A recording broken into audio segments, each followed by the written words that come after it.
నేను ఈ ఇంటిని కొన్నాను. ఆ ఇంట్లో రాత్రి ఎవరు? అక్కడ ఏదో ఉంది. అదంతా మూఢనమ్మకం. నేను లోపలికి వెళ్తున్నాను.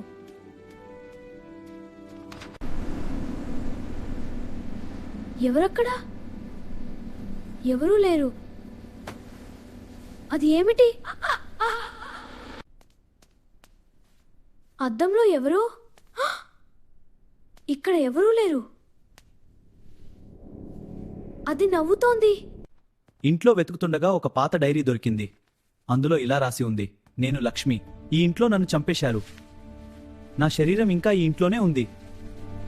అద్దంలోని అమ్మాయి చేతితో నేలవైపు చూపించింది. భయంతో నేల తవ్వడం ప్రారంభించాడు. కొద్దిసేపటికి ఒక మానవ అస్థిపంజరం బయటపడింది. అప్పుడే ఇంటి తలుపులు అన్నీ మూసుకుపోయాయి. అస్థిపంజరం పక్కన మరో ఫోటో ఉంది.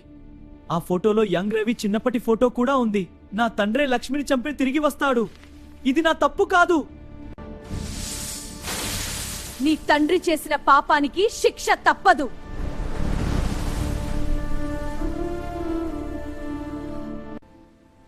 కొన్ని రహస్యాలు దాగి ఉండవు ఒకరు, అవే మనల్ని వెతుక్కుంటూ వస్తాయి.